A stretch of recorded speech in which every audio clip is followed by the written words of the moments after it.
میرے بہادر بچوں نے مجھے یاد نہیں کیا تانگت۔ یہ سب بہت مایوس ہیں نویان، تمہیں ایک پٹے ہوئے کتے کی طرح دیکھنا ان کے لیے بہت تکلیف دہ تھا۔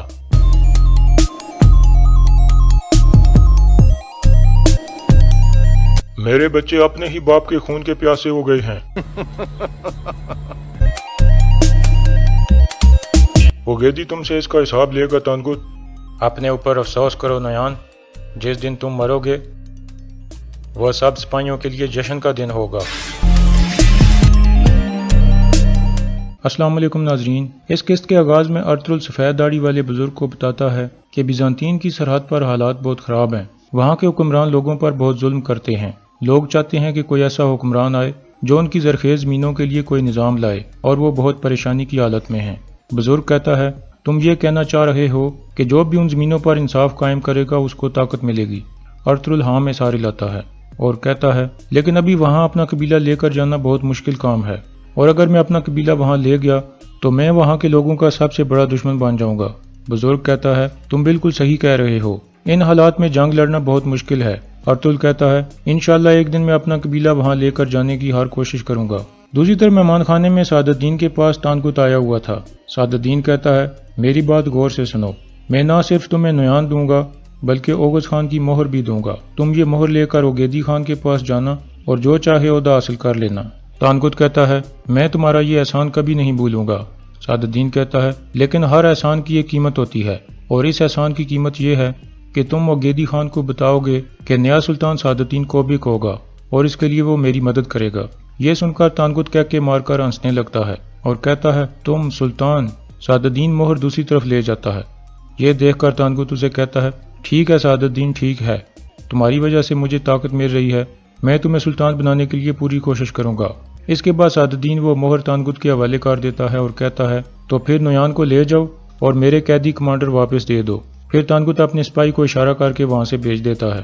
دوسری طرف حالت میں ارطغرل کو ایک نئی تلوار دی جاتی ہے اور بزرگ کہتا ہے، اللہ کرے کہ یہ تلوار مظلوموں کے لیے امید پیدا کرے اور ظالموں کے لیے خوف پھیلائے۔ پھر ایک جھنڈا اور قرآن پاک بھی ارطغرل کو دیا جاتا ہے۔ اس کے بعد ارطغرل کہتا ہے، میں موت آنے تک لڑتا رہوں گا، میں انصاف قائم کروں گا اور ظالموں کے لیے خوف پیدا کروں گا، اور اگر میں اس پاک جنگ سے ہٹ جاؤں یا دشمن سے رحم کی اپیل کروں تو میری تلوار میرے اپنے ہی خون سے رنگین ہو جائے۔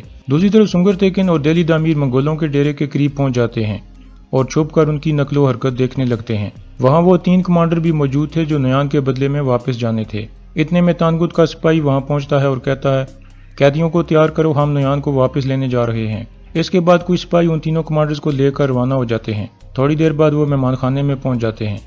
وہاں پہنچ کر قیدیوں کا تبادلہ ہوتا ہے۔ 3 کمانڈرز کے بدلے میں نویان کو آزاد کر دیا جاتا ہے۔ پھر سعادت الدین کہتا ہے، اگر تم لوگوں نے 3 دن میں سلجوق ریاست کی زمینوں کو نہ چھوڑا تو تمہیں امن کا مخالف سمجھا جائے گا اور قتل کر دیا جائے گا۔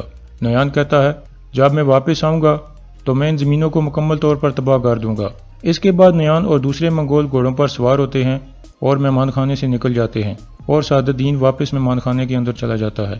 دوسری طرف قبیلے میں حلیمہ سلطان گونجا گل کے پاس جاتی ہے اور کہتی ہے کہ حائمہ خاتون تمہیں بلا رہی ہیں۔ گونجا گل حائمہ خاتون کے پاس پہنچتی ہے۔ حائمہ خاتون اس سے پوچھتی ہیں، جب سنگر تیکن کھانا کھا رہا تھا تو تم اس کے بستر والے خیمے میں کیوں داخل ہوئی تھی؟ گونجا گل کہتی ہے، یہ آپ مجھ سے کیوں پوچھ رہی ہیں؟ اس بارے میں گوکچے آپ کو صحیح بتا سکتی ہے۔ حائمہ خاتون غصے میں آ جاتی ہیں اور کہتی ہیں، میں نے تم سے پوچھا ہے، اس سے نہیں، تم کیوں اندر گئی تھی؟ گونجا گل کہتی ہے، مجھے وہاں گوکچے لے کر گئی تھی، میں اپنی مرضی سے نہیں گئی تھی۔ حائمہ خاتون کہتی ہیں، پھر گوکچے کپڑے لینے کے لیے باہر نکلی تھی اور تم اندر اکیلی تھی، اس دوران تم نے کیا کیا؟ گونجا گل کہتی ہے، اس دوران میں گوکچے کے شادی والے کپڑے دیکھ رہی تھی اور سوچ رہی تھی کہ ایک دن میں بھی ایسے ہی کپڑے پہنوں گی۔ مجھے لگتا ہے کہ جس آدمی نے سلجان کو اغوا کیا تھا اسی نے مہر بھی چوری کی ہے۔ حائمہ خاتون کہتی ہیں، جلد یا دیر سے اس کا پتہ چل جائے گا جس نے مہر چوری کی ہے، اور پھر میں اس کو قبیلے کے درمیان لٹکا دوں گی اور کوئی بھی اسے بچا نہیں سکے گا۔ دوسری طرف گمز تیکن بوری سے سونا نکال کر سامنے رکھ رہا تھا۔ اتنے میں آیت الن وہاں پہنچتی ہے اور پوچھتی ہے، اتنا سونا کہاں سے آیا ہے بھائی؟ گمز تیکن کہتا ہے، یہ سب سے تیز تلوار ہے جو میں مارگریو بننے کے لیے استعمال کروں گا اور راستے میں آنے والی مشکلات کو ختم کروں گا۔ یہ امیر سعادت الدین کی طرف سے آیا ہے۔ اتنے میں گونجا گل بھی وہاں پہنچتی ہے اور بتاتی ہے کہ حائمہ خاتون نے مجھے بلایا تھا اور مجھ سے تفتیش کی ہے، لیکن آپ پریشان نہ ہوں، میں نے ضروری جواب دے دیے ہیں۔ گمز تیکن کہتا ہے، مجھے لگتا ہے کہ جب تک ہم کائی قبیلے کو ختم نہ کر دیں ہمیں سکون نہیں ملے گا۔ دوسری طرف سنگر تیکن اور دہلی دامیر نویان کے لیے گات لگا کر بیٹھے تھے۔ اتنے میں نویان اور تانکت اپنے سپاہیوں کے ساتھ وہاں پہنچتے ہیں۔ سنگر تیکن تیر کمان تیار کر لیتا ہے اور کہتا ہے میرا نشانہ نویان ہے، ابھی ہمیں موقع دیکھنا ہوگا۔ دوسری طرف نویان کہتا ہے میرے بہادر بچوں نے مجھے یاد نہیں کیا تانکت۔ یہ سب بہت مایوس ہیں نویان، تمہیں ایک پٹے ہوئے کتے کی طرح دیکھنا ان کے لیے بہت تکلیف دہ تھا۔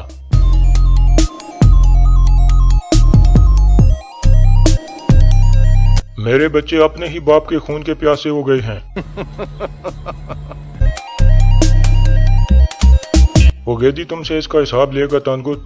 اپنے اوپر افسوس کرو نویان، جس دن تم مرو گے وہ سب سپاہیوں کے لیے جشن کا دن ہوگا۔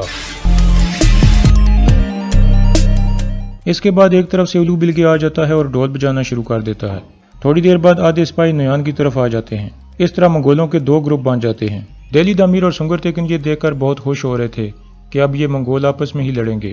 دوسری طرف نویان کہتا ہے آج صرف تانکت کا خون بہے گا، جو بیوقوف اس کی باتوں میں آ گئے ہیں وہ اپنی تلواریں پھینکیں اور یہاں سے بھاگ جائیں، ان کو کوئی نقصان نہیں پہنچایا جائے گا۔ الو بلگے کہتا ہے ابھی ہمیں جانا چاہیے نویان، ہمارے گھوڑے تیار ہیں۔ یہ دیکھ کر تانکت کہتا ہے حملہ کرو اور سب کو مار دو۔ اس کے بعد لڑائی شروع ہو جاتی ہے، جبکہ نویان اور الو بلگے وہاں سے نکل جاتے ہیں۔ یہ دیکھ کر سنگر تیکن اور دہلی دامیر بھی اٹھ کھڑے ہوتے ہیں اور نویان کے پیچھے بھاگتے ہیں۔ نویان گھوڑے پر سوار ہو جاتا ہے۔ اتنے میں سنگر تیکن بھی ان کے قریب پہنچ گیا تھا۔ سنگر تیکن ایک تیر مارتا ہے جو منگول سپاہی کو لگتا ہے، پھر وہ دوسرا تیر چلاتا ہے جو نویان کے بالکل قریب سے گزر جاتا ہے، پھر نویان گھوڑا دوڑا دیتا ہے۔ سنگر تیکن ایک اور تیر چلاتا ہے لیکن نویان پھر بچ جاتا ہے اور وہاں سے نکلنے میں کامیاب ہو جاتا ہے۔ اتنے میں منگول سپاہی وہاں آ جاتے ہیں، پھر سنگر تیکن اور دہلی دامیر منگولوں کے ساتھ لڑنے لگتے ہیں۔ اس دوران تانکت دہلی دامیر کو زخمی کر دیتا ہے اور ایک سپاہی پیچھے سے آ کر دہلی دامیر کو خنجر گھونپ دیتا ہے۔ دہلی دامیر گر جاتا ہے، پھر تانکت آ کر خنجر کا ایک اور وار دہلی دامیر کے سینے میں کرتا ہے، جس کے بعد دہلی دامیر شدید زخمی ہو کر گر جاتا ہے۔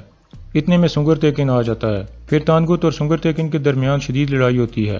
اس دوران تانکت کی جیب سے مہر نیچے گر جاتی ہے اور سنگر تیکن بھی دیکھ لیتا ہے۔ تانکت وہ مہر اٹھانے کی کوشش کرتا ہے لیکن سنگر تیکن فوراً حملہ کرتا ہے اور اس کا ہاتھ کاٹ دیتا ہے۔ اس کے بعد وہ مزید کچھ وار کر کے تانکت کو مار دیتا ہے اور پھر دوڑ کر دہلی دامیر کے پاس جاتا ہے۔ دہلی دامیر شدید زخمی حالت میں کہتا ہے میری بیٹی کا بدلہ ضرور لینا اور ارطغرل کو بھی بتانا۔ پھر وہ کلمہ شہادت پڑھتا ہے اور شہید ہو جاتا ہے۔ دوسری طرف ارطغرل اور اس کے ساتھی قبیلے میں پہنچ جاتے ہیں۔ ارطغرل داخلی راستے پر اپنا گھوڑا روک لیتا ہے اور کچھ پریشان ہو جاتا ہے۔ ترگت پوچھتا ہے کیا ہوا بھائی؟ ارطغرل کہتا ہے کچھ نہیں، آپ جاؤ۔